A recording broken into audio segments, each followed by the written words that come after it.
तो hey guys, आज हम लोग साइंस एंड टेक्नोलॉजी पार्ट 1 का 6th वाला चैप्टर करने जा रहे हैं जो कि है रिफ्रैक्शन ऑफ द लाइट। ठीक है, तो ये जो वीडियो है ये थियरी का पार्ट नंबर 1 है।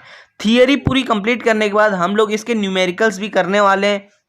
तो आज की इस वीडियो में हम लोग some basic concept of refraction of the light देखेंगे और हम लोग रिफ्रैक्टिव इंडेक्स के बारे में देखेंगे और स्नेल्स लॉ के बारे में देखेंगे। ठीक है, तो गाइस मैं आपको ये एश्योर कर देता हूँ कि ये पूरी जो रिफ्रैक्शन ऑफ द लाइट की जो सीरीज है ये पूरी देखने के बाद आप लोग को कभी अपनी टेक्स्ट बुक रीड करने की ज़रूरत नहीं पड़ेगी, बस आपको कभी कभी रिवीजन करने की ज़रूरत पड़ेगी। ठीक है, तो यस गाइस, आप देख रहे हैं ओटीजी एकेडमी, मेरा नाम है मुकेश।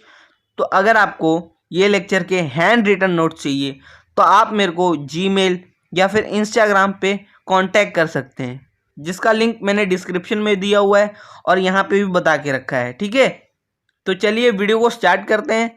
तो उससे पहले अगर आपने हमारे चैनल को सब्सक्राइब नहीं किया है तो प्लीज़ सब्सक्राइब आवर चैनल और ये वीडियोस अपने फ्रेंड्स के साथ ज़रूर शेयर कीजिए ताकि उनको भी रिफ्रैक्शन ऑफ द लाइट समझ में आए। ठीक है, तो चलिए स्टार्ट करते हैं। तो गाइस हमारे टॉपिक का नाम है रिफ्रैक्शन ऑफ द लाइट का बेसिक। ठीक है, तो बच्चे अक्सर कंफ्यूज रहते हैं कि रिफ्रैक्शन किसे बोलते हैं और रिफ्लेक्शन किसे बोलते हैं। ठीक है, तो पहले मैं आपको रिफ्रैक्शन के बारे में बताऊंगा, फिर रिफ्लेक्शन के बारे में बताऊंगा।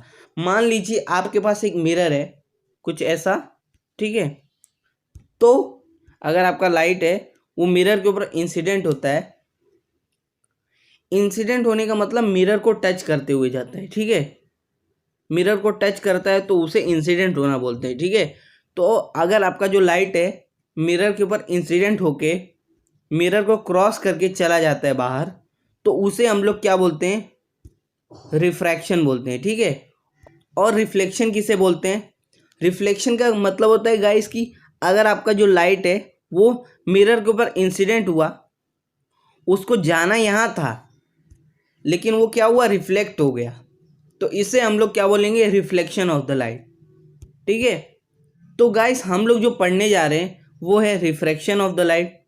ठीक है, तो इस टॉपिक में हम लोग को कुछ चीज़ें हैं जिनको हम लोग को समझना पड़ेगा। तो चलिए उसके ऊपर जाते हैं। तो पहला हम लोग का जो क्वेश्चन है वो क्या है?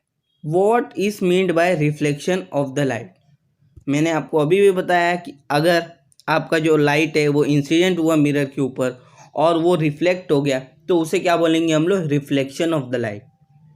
ठीक है, now what are the laws of the reflection. ठीक है, रिफ्लेक्शन के क्या क्या लॉस है? तो गाइस जो रिफ्लेक्शन के लॉ है वो हम लोग आगे जाके और अच्छे तरीके से देखेंगे, तो इसे हम लोग आगे कवर करेंगे। ठीक है, तो आगे क्या दे के रखा है? We have seen that generally light travels in a straight line. ठीक है, हमने ये देखा है कि लाइट हमेशा क्या? स्ट्रेट लाइन में ही ट्रैवल करता है।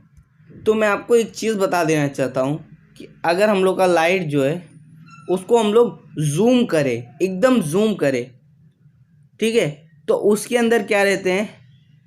Packets of energy. ठीक है, जिसको हम लोग फोटॉन बोलते हैं, PHOTON, फोटॉन। ठीक है, तो ये जो टॉपिक है फोटॉन वाला, ये आपको आगे 12th में देखने को मिलेगा। ठीक है, तो ये काफ़ी इंटरेस्टिंग चीज़ थी, इसीलिए मैंने सोचा आपको बतानी चाहिए। तो हम लोग को क्या बोल के रखा है कि लाइट हमेशा स्ट्रेट लाइन में ही ट्रैवल करती है। मान लीजिए ये आप हो, हाँ, और ये सन है, आपके पीछे सन है। ठीक है, तो आपके ऊपर जो लाइट आएगी वो स्ट्रेट लाइन में ही हमेशा आएगी। ठीक है, कहने का मतलब यही है। तो चलिए आगे बढ़ते हैं। Because of this an opaque object lies its path, a shadow of the object form.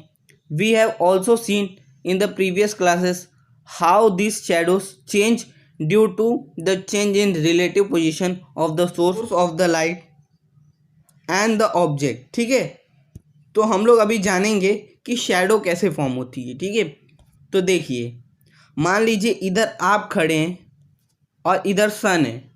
ठीक है, तो आपके ऊपर जो लाइट आएगी वो क्या आएगी? स्ट्रेट लाइन में ही आएगी।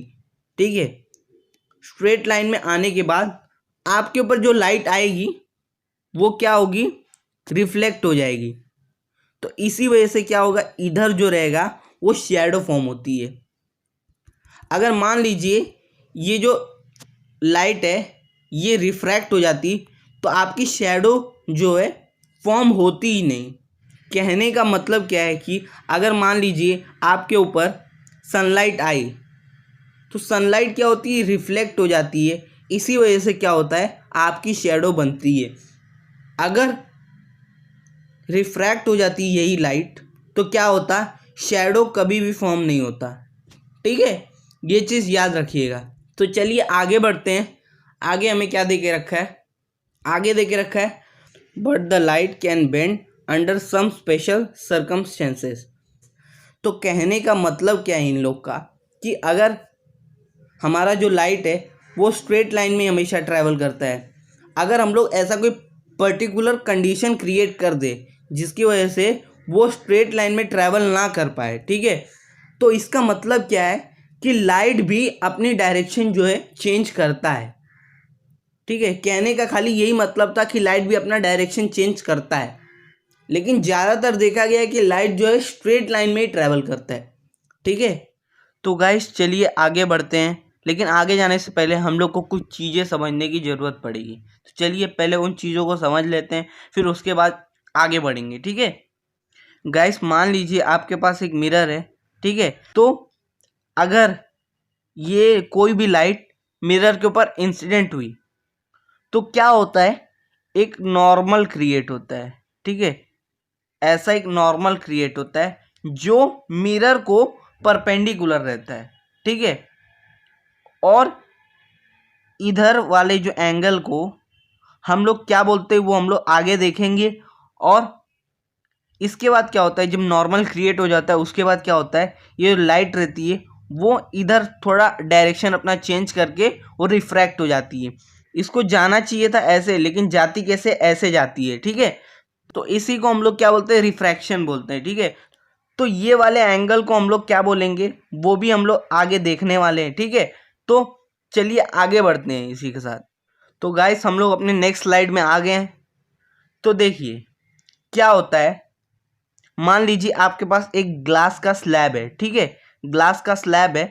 अब क्या हो रहा है, लाइट जो है इधर इंसिडेंट हो रही है, इधर इंसिडेंट होने के बाद इसके साथ क्या हो रहा है, एक नॉर्मल क्रिएट हो रहा है। ठीक है, एक नॉर्मल क्रिएट होने के बाद क्या हो रहा है, लाइट को ऐसे जाना चाहिए था लेकिन वो जाती कैसे, ऐसे जाती है। ठीक है, उसके बाद क्या हो रहा है, जब ये लाइट इधर इंसिडेंट हो रही है ये वाले पे, तब क्या हो रहा है, इधर एक नॉर्मल क्रिएट हो रहा है। ठीक है, उसके बाद लाइट क्या हो रही है, दोबारा अपना डायरेक्शन चेंज करके बाहर जा रही है। ठीक है, तो ये जो एंगल है इसको हम लोग एंगल ऑफ इंसिडेंट बोलते हैं। ठीक है, तो क्या होता है, हर एक एंगल हमेशा नॉर्मल से ही बनता है। चाहे वो एंगल ऑफ इंसिडेंट हो, चाहे वो एंगल ऑफ रिफ्रैक्शन हो, चाहे वो एंगल ऑफ एमरजेंस हो, कोई भी एंगल हो वो नॉर्मल से ही बनता है। ठीक है, आप ये वाले एंगल को कंसीडर नहीं कर सकते कि ये वाला एंगल बन रहा है। ठीक है, लेकिन आप नॉर्मल वाले एंगल को कंसीडर कर सकते हो कि ये एंगल ऑफ इंसिडेंट है, ये एंगल ऑफ रिफ्रैक्शन है। ठीक है, तो क्या हो रहा है, इधर लाइट आई, इधर इंसिडेंट हुई, इधर एक नॉर्मल क्रिएट हुआ। अब क्या, लाइट को इधर जाना चाहिए था लेकिन लाइट गई इस तरफ। ठीक है, इधर से क्या हो रहा है, फिर से एक नॉर्मल क्रिएट हो रहा है और लाइट क्या हो रही है, एमर्ज हो रही है। एमरजेंस का मतलब क्या होता है, एमरजेंस का मतलब होता है बाहर निकलना। ठीक है, तो लाइट क्या हो रही है, यहां से बाहर निकलेगी। ठीक है, तो ये जो एंगल रहेगा जहां से लाइट इंसिडेंट हो रही है इसको हम लोग क्या बोलेंगे, एंगल ऑफ इंसिडेंट। और ये वाला जो एंगल है इसको हम लोग क्या बोलेंगे, एंगल ऑफ रिफ्रैक्शन। ये देखिए ये भी नॉर्मल के साथ ही क्रिएट हो रही है और ये भी देखिए नॉर्मल के साथ ही क्रिएट हो रही है। अब फिर से इधर एंगल ऑफ इंसिडेंट क्रिएट हो रहा है और एंगल ऑफ एमरजेंस क्रिएट हो रहा है। ये जो ई वाला है इसको हम लोग एंगल ऑफ एमरजेंस बोलते हैं, ये जो आर है इसको हम लोग एंगल ऑफ रिफ्रैक्शन बोलते हैं, और ये जो आई है इसको हम लोग एंगल ऑफ इंसिडेंट बोलते हैं। ठीक है, अब बात करते हैं कि रेरर मीडियम क्या होता है और डेंसर मीडियम क्या होता है। ठीक है, ये देखिए ये जो बाहर है वो है रेरर मीडियम और जो अंदर है ये है डेंसर मीडियम। ठीक है, ये रेरर मीडियम और डेंसर मीडियम को समझते कैसे ये मैं आपको बता देता हूं। देखिए जहां भी मॉलिक्यूल्स जो, ठीक है, ये जो मॉलिक्यूल्स है एयर में क्या रहते हैं, दूर दूर रहते हैं, तो जो दूर दूर रहने वाले मॉलिक्यूल्स को हम लोग क्या बोलेंगे, वो रेयर मीडियम है। और ये देखिए ग्लास स्लैब है, मतलब सॉलिड ऑब्जेक्ट है, तो क्या होगा, इधर जो मॉलिक्यूल्स रहेंगे वो पास पास रहेंगे, ठीक है, तो इसको हम लोग क्या बोलेंगे, डेंसर मीडियम। तो देख लीजिए ये जो है ये रेयर मीडियम है, फिर ये डेंसर मीडियम है, फिर क्या हो रहा है, इधर एक रेयर मीडियम क्रिएट हो रहा है, ठीक है। आई होप आप लोग को angle of incident, angle of refraction और एंगल ऑफ एमर्जेंस अच्छे तरीके से क्लियर हो गया रहे। फिर भी मैं आपको एक बार रिवीजन करवा देता हूँ, ठीक है। तो ये देखिए, ये लाइट इंसिडेंट हुई तब एक एंगल ऑफ इंसिडेंट क्रिएट हुआ with respect to normal, normal के साथ, ठीक है। तो नॉर्मल के साथ एंगल ऑफ इंसिडेंट क्रिएट होता है, और फिर नॉर्मल के साथ ही एंगल ऑफ इमरजेंस भी क्रिएट होता है, और एंगल ऑफ रिफ्रैक्शन भी नॉर्मल के साथ ही क्रिएट होता है। जब लाइट जो है इंसिडेंट होती है तो क्या होता है, एंगल ऑफ इंसिडेंट क्रिएट होता है। और ये देखिए यहाँ क्या हो रही है, ये बाहर निकल रहा है, ठीक है, तो बाहर निकल रहा है मतलब एमर्ज हो रहा है, ठीक है। तो इस नॉर्मल के साथ क्या क्रिएट होगा, एंगल ऑफ एमरजेंस क्रिएट होगा, ठीक है। तो चलते हैं हम लोग आगे। तो हम लोग के टॉपिक का नाम है रिफ्रैक्टिव इंडेक्स, ठीक है। तो the change in the direction of the light while entering the different media is different. कहने का मतलब क्या है, जब लाइट ग्लास स्लैब के ऊपर इंसिडेंट हुई थी तो क्या हुई थी, उसकी डायरेक्शन क्या हुई थी, रिफ्रैक्ट होने के बाद चेंज हो गई थी, तो उसको हम लोग क्या बोलेंगे, एंगल ऑफ रिफ्रैक्शन, ठीक है। एक मीडियम से दूसरे मीडियम में आने के लिए, मतलब रेयर मीडियम से डेंसर मीडियम में आते वक्त जो, तो आगे क्या देके रखा है, it is related to the refractive index of the medium, ठीक है। ये किसके साथ रिलेटेड होता है, refractive index of the medium के साथ। तो रिफ्रैक्टिव इंडेक्स क्या होता है, ये हम लोग आगे देखने वाले हैं, इसकी चिंता करने की आपको ज़रूरत नहीं है। आगे हम लोग को इसकी डेफिनेशन भी मिलेगी और इसको अच्छे तरीके से मैं एक्सप्लेन भी करूंगा, ठीक है। तो आगे देके रखा है, the value of the refractive index is different from different media, ठीक है। जो रिफ्रैक्टिव इंडेक्स है वो रेयर के लिए अलग होगी और डेंसर मीडियम के लिए भी अलग होगी, ठीक है। और देखे रखा है कि also the light of the different colour have same medium. अब मान लीजिए आपके पास एक येलो कलर है और एक ब्लू कलर है, ठीक है, वो दोनों क्या है, रेयर मीडियम में ही है, ठीक है, दोनों रेयर मीडियम में, तभी भी क्या होगा, रिफ्रैक्टिव इंडेक्स येलो कलर का अलग होगा और रिफ्रैक्टिव इंडेक्स ब्लू कलर का अलग ही होगा, ठीक है। तो यही देके रखा है। तो क्या देके रखा है, the value of the refractive index is different from different media, also the light of the different colours for the same medium, ठीक है। मैंने बताया अभी ये भी आपको यही चीज। तो आगे बढ़ते हैं, आगे हम लोग को देके रखा है, the refractive indices of some substance with respect to vacuum are given in the table. आपके टेक्स्ट बुक में एक टेबल दी रहेगी, हाँ, तो वो जो टेबल है वो वैक्यूम के रिस्पेक्ट में बनाई गई है, ठीक है। तो वो टेबल को आप लोग अपने टेक्स्ट बुक से रिफर कर सकते हैं। चलिए आगे बढ़ते हैं, the refractive index of the medium with respect to vacuum is called its absolute refractive index. अब देखिए क्या बोल के रखा है, the refractive index of the medium with respect to vacuum. अब इधर वैक्यूम का मतलब क्या है, वैक्यूम का मतलब होता है जहां एयर भी ना हो, ठीक है, एयर तक ना हो, उसको हम लोग क्या बोलेंगे, वैक्यूम मीडियम बोलेंगे, ठीक है।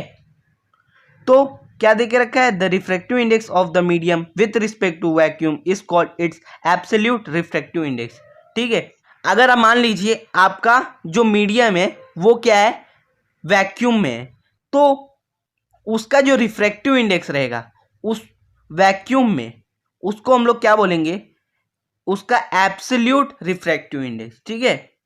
क्या देके रखा है, the refractive index depend on the velocity of the light in the medium, ठीक है। रिफ्रैक्टिव इंडेक्स क्या रहती है, वेलोसिटी के ऊपर डिपेंड करती है, ठीक है। तो पहला पॉइंट क्या है, रिफ्रैक्टिव इंडेक्स वेलोसिटी के ऊपर डिपेंड करती है। दूसरा पॉइंट क्या है, जो रिफ्रैक्टिव इंडेक्स रहती है वो हर एक मीडियम के लिए अलग रहती है, और मान लीजिए आपके पास एक मीडियम में सेम कलर है तो वो दोनों का जो रिफ्रैक्टिव इंडेक्स रहेगा वो भी क्या रहेगा, अलग अलग रहेगा, ठीक है। तो तीसरा पॉइंट क्या है, अगर कोई मीडियम वैक्यूम में रहेगा तो उसका जो रिफ्रैक्टिव इंडेक्स रहेगा उसको हम लोग क्या बोलेंगे, उसका एब्सोल्यूट रिफ्रैक्टिव इंडेक्स। ठीक है, तो यही चीजें थी जो इसमें दे के रखी थी। आई होप आपको बहुत अच्छे तरीके से समझ में आ गया रहेगा कि रिफ्रैक्टिव इंडेक्स किसे बोलते हैं। तो चलिए आगे बढ़ते हैं। आगे हम लोग को बहुत एक इंटरेस्टिंग सा टॉपिक है जिसका नाम है स्नेल्स लॉ। ठीक है, तो हम लोग के इस लॉ का नाम है स्नेल्स लॉ। स्नेल्स लॉ एक साइंटिस्ट के नाम के ऊपर बना हुआ है जिसके हिसाब से sine I upon sine R, देखिए ये साइन क्या है, साइन एक ट्रिग्नोमेट्रिक फंक्शन है। आप लोग ने ज्योमेट्री में जरूर पढ़ा रहेगा, sine cos tan cosec sec cot, ये सब जरूर पढ़ा रहेगा। ठीक है, तो साइन क्या है, एक ट्रिग्नोमेट्री का फंक्शन है। ठीक है, तो इसके हिसाब से sine I upon sine R, जिसमें जो ये आई है वो क्या है, आई एंगल ऑफ इंसिडेंट है। एंगल ऑफ इंसिडेंट मतलब मान लीजिए आपका मिरर है, इधर से आपका लाइट आया, ठीक है, इधर नॉर्मल क्रिएट हुआ। ठीक है, तो ये जो एंगल रहेगा इसको हम लोग क्या बोलेंगे, एंगल ऑफ इंसिडेंट बोलेंगे। ठीक है, तो sine I upon sine R, जिसमें आर क्या है, एंगल ऑफ रिफ्रैक्शन है। एंगल ऑफ रिफ्रैक्शन का मतलब कि मान लीजिए आपका मिरर है, इधर से रे आई, ठीक है, इसको जाना चाहिए था ऐसे, लेकिन ये गई कुछ इस तरीके से।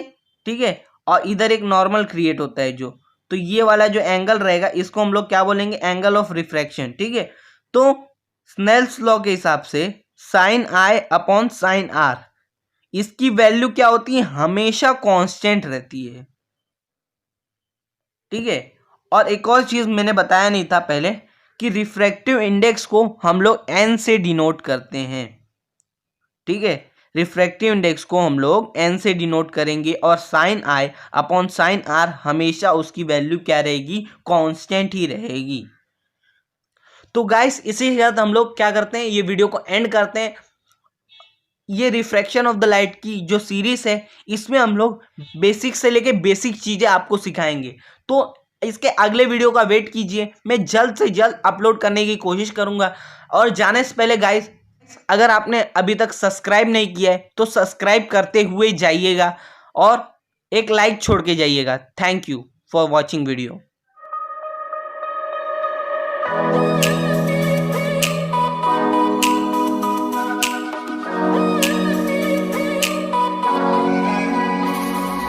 Always at your